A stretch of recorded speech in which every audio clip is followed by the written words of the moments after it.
देवरानियों ने गरीब बहू का मनाया जन्मदिन। राधा अपने नए ख्वाबों को लेकर अमन से शादी करके ससुराल में बहुत सपने लिए गृह प्रवेश करती है। गरीब होने के बावजूद भी बड़े प्यार से ससुराल वाले उसका आदर सत्कार करते हैं। देखो तो मेरी बहू कितनी चांद का टुकड़ा है, अब तो सारा घर यही संभालेगी।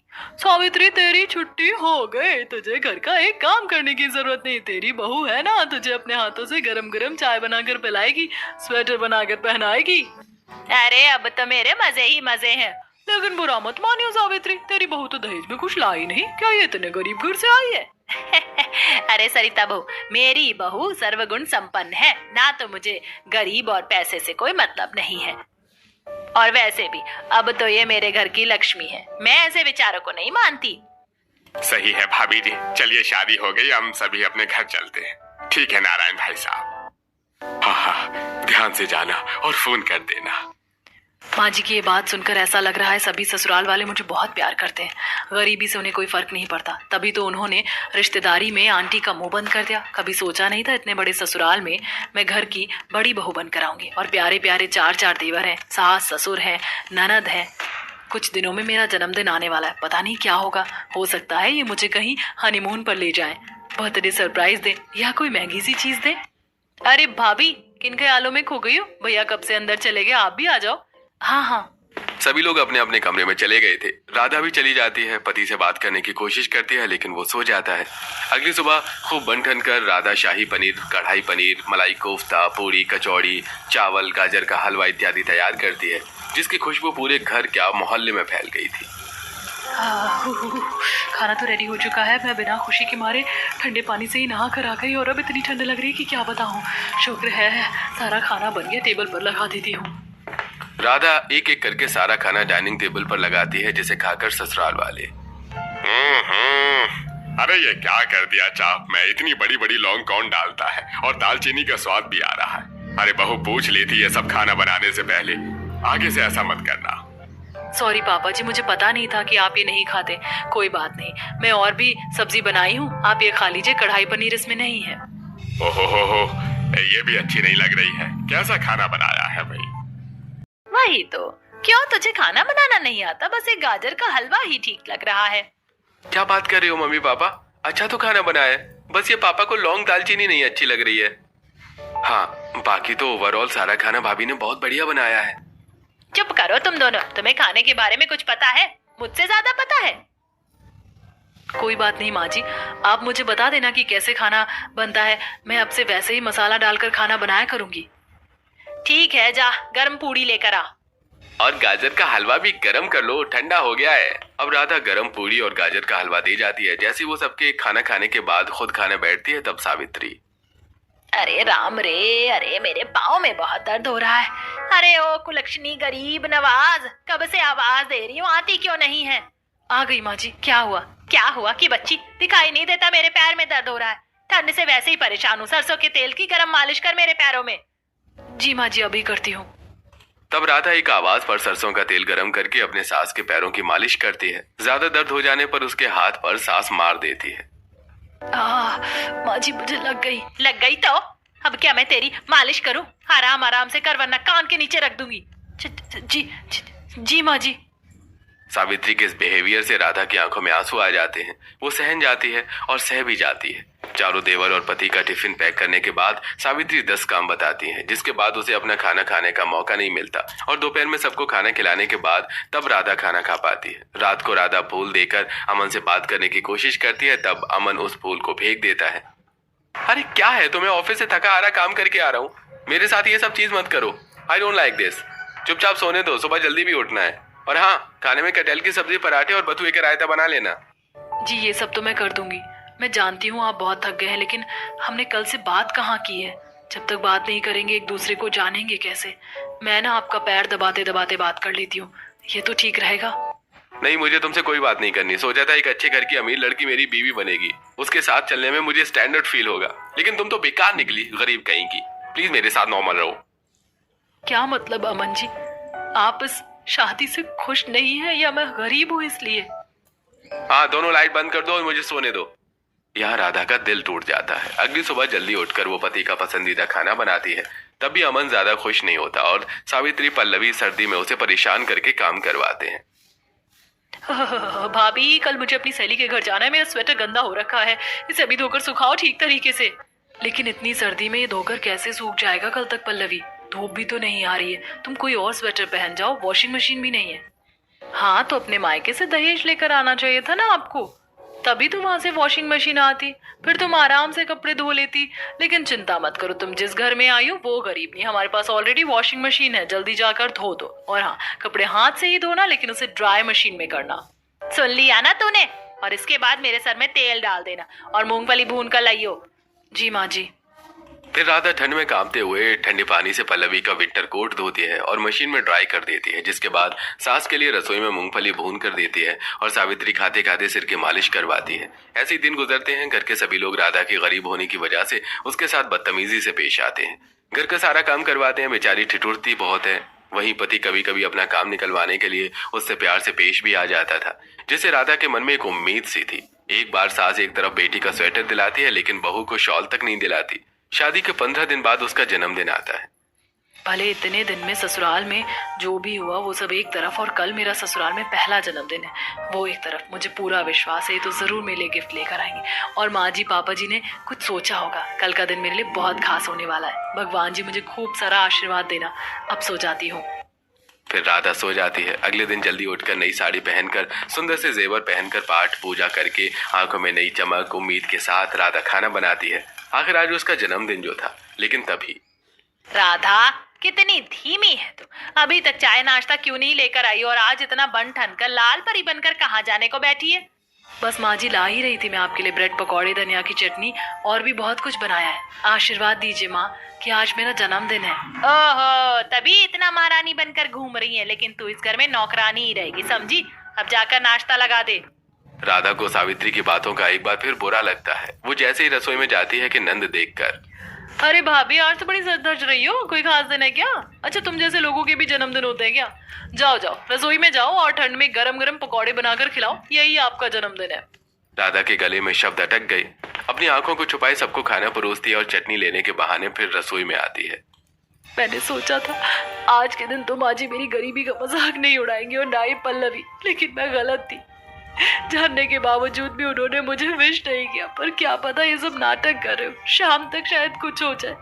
अगर माँ जी कोई तोहफा नहीं लाई तो ये तो लाए ही होंगे। राधा ससुर को खाना परोसते हुए पैर छूती है। ठीक है, जीती रहो, खुश रहो। अरे वाह भाभी, क्या बात है, आज तो आप बहुत सुंदर लग रही हो। कोई खास बात?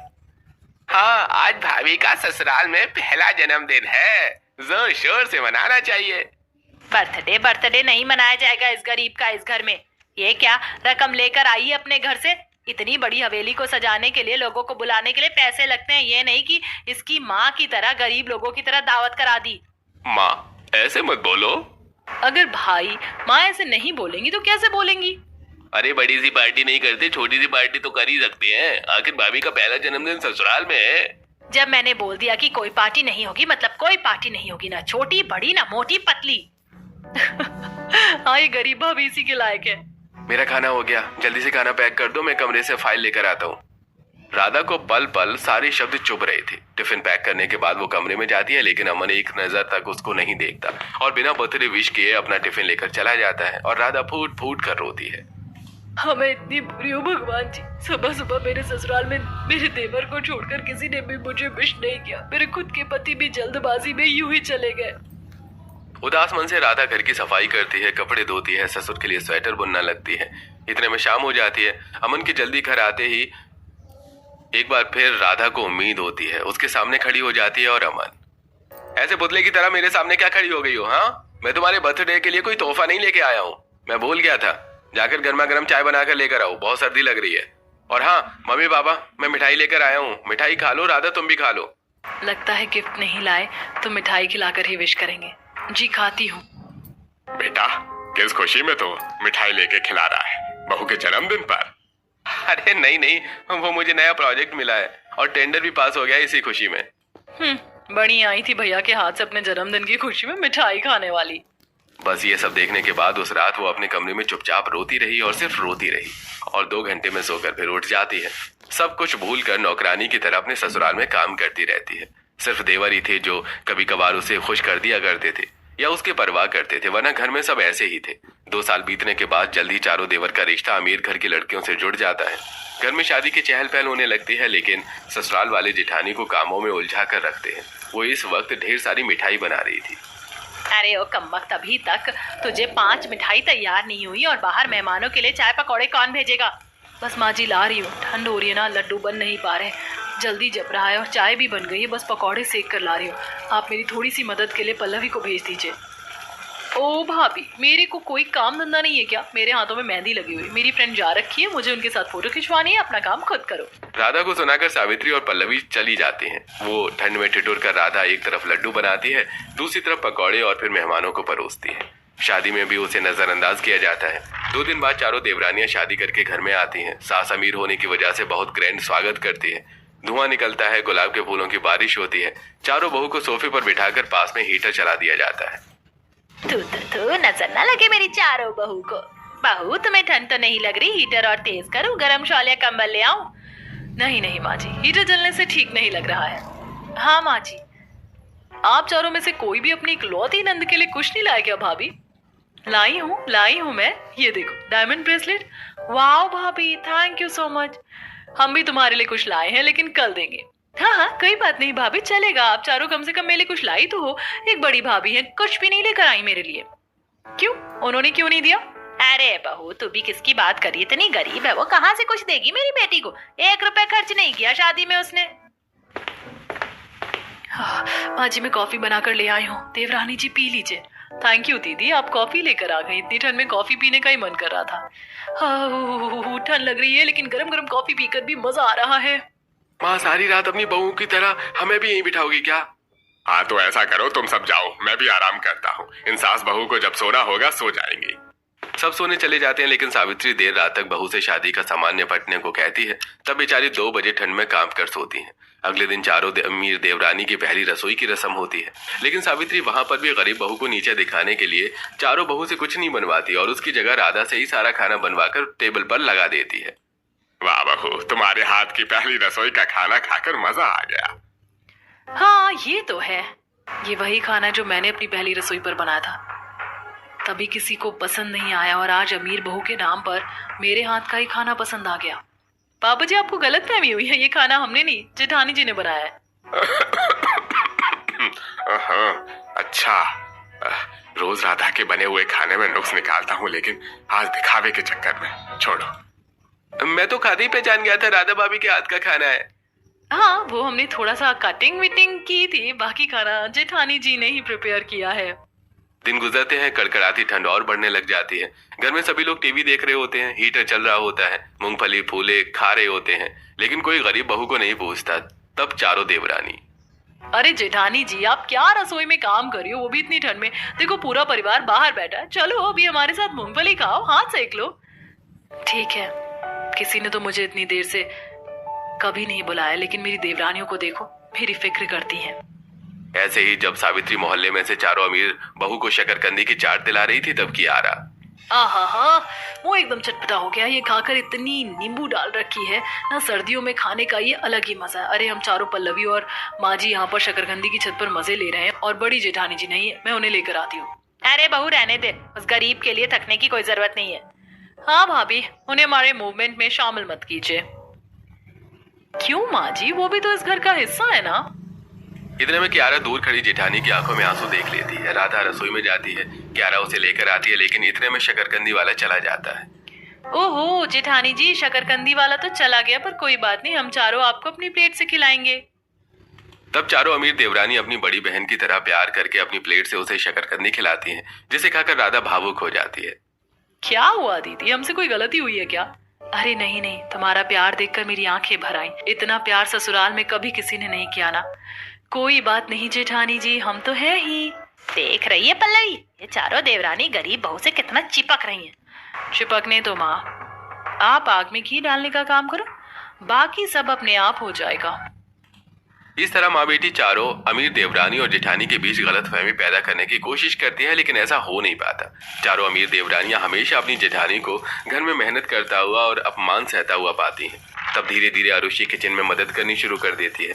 क्यारा बातचीत करके जेठानी को खुश रखती है। सुरभि राधा से घर की जिम्मेदारियां समझती है और इंदु दोस्ती करके छोटी बहन की तरह समय पर खाना खिलाती है। घर का बदलते माहौल देखकर सास नंद को अच्छा नहीं लगता। एक दिन सावित्री चारों बहू को शॉपिंग पर ले जाकर उन्हें बढ़िया बढ़िया शॉल दिलाती है, लेकिन गरीब बहू को कुछ नहीं। तब चारों देवरानी स्पेशली गरीब बहू को मॉल में ले जाकर महंगी महंगी शॉपिंग करवाती हैं। अरे मैंने तुम चारों को बोला ना, मुझे कुछ नहीं चाहिए, मेरे पास कपड़े हैं, ये देखो मैं पहन कर आई हूँ।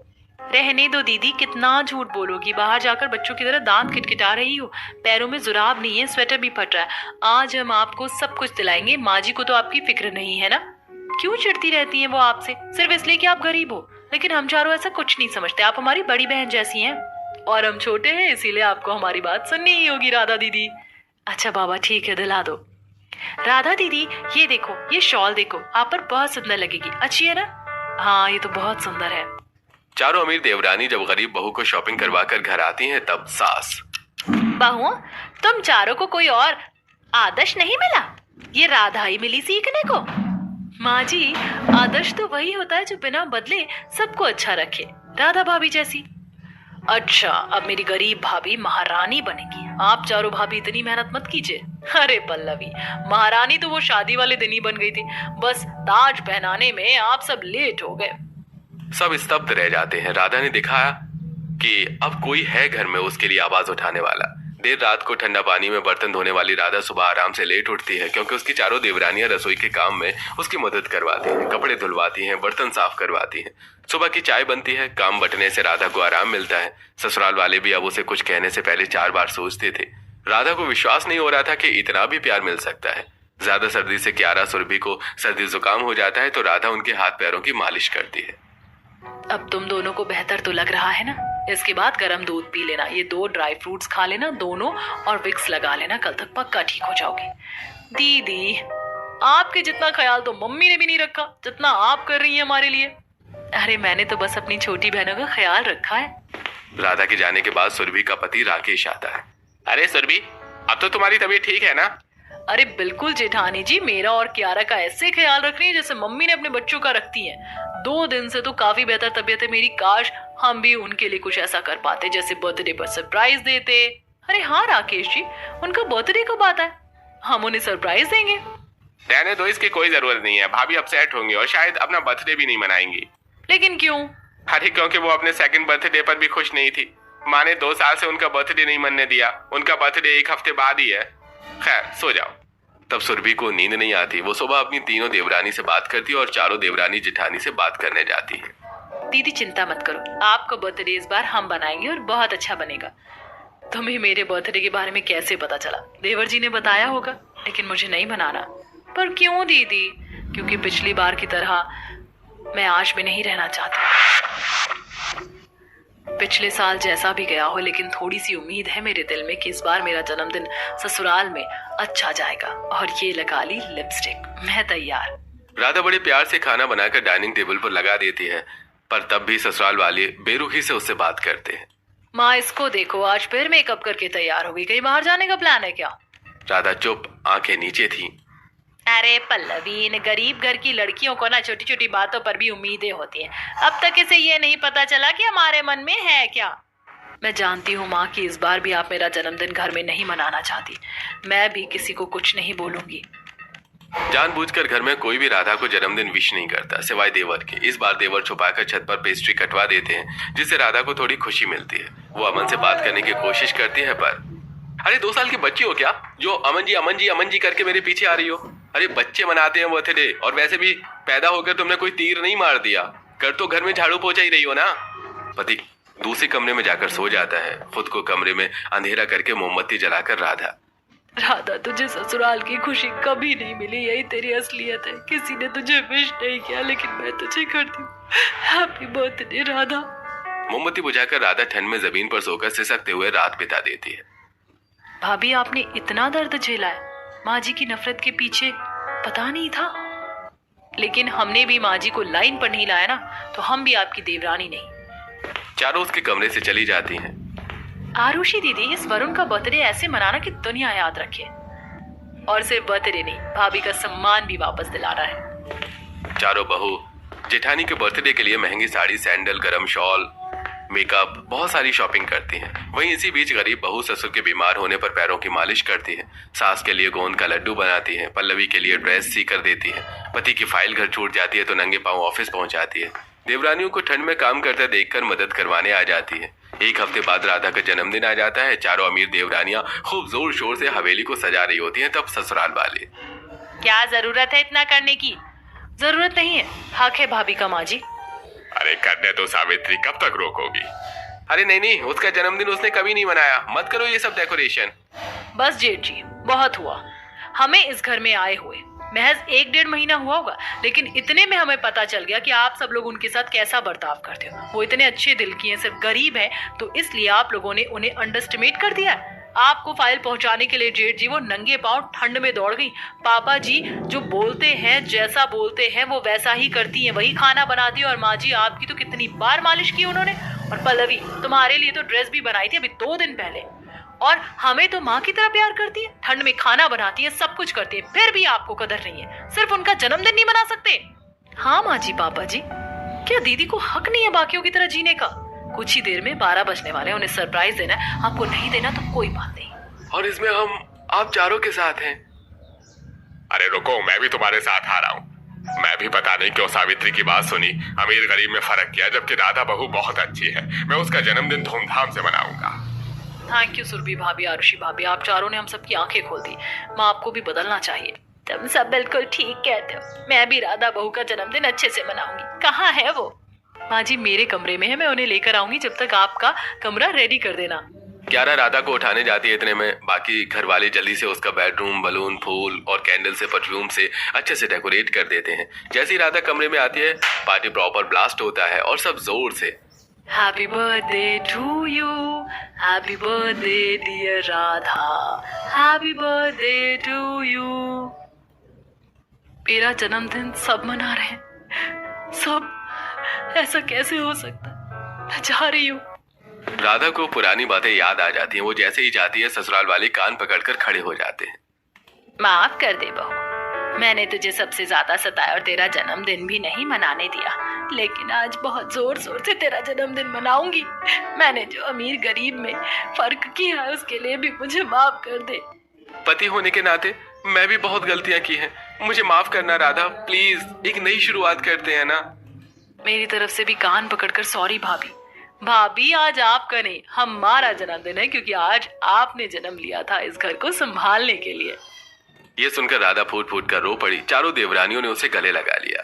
दीदी अब सब कुछ ठीक हो चुका है, हम सब आपका दिवाली की तरह जन्मदिन मनाने के लिए इंतजार कर रहे हैं। मैंने सबको माफ किया, सब कुछ भूल कर मैं नई यादें बनाना चाहती हूँ, और इसके लिए मैं तुम चारों अमीर बड़े दिल वाली देवरानियों का कितना भी शुक्रिया अदा करूँ वो कम है। चलो दीदी जल्दी से रेडी हो जाओ, क्योंकि अभी तो पार्टी शुरू हुई है। तब राधा प्रिंसेस जैसी सुंदर बनकर आती है, जहां बड़े शानदार तरीके से चारों देवरानी ससुराल में पहली बार उसका जन्मदिन अच्छे से मनाती हैं। खूब डांस पार्टी होती है और राधा अपनी जिंदगी में खुश रहती है। दोस्तों, रिश्तों की अमीरी पैसों से नहीं, दिल के व्यवहार से होती है, और चारों देवरानियों ने राधा को प्यार देकर अमीर बना दिया था।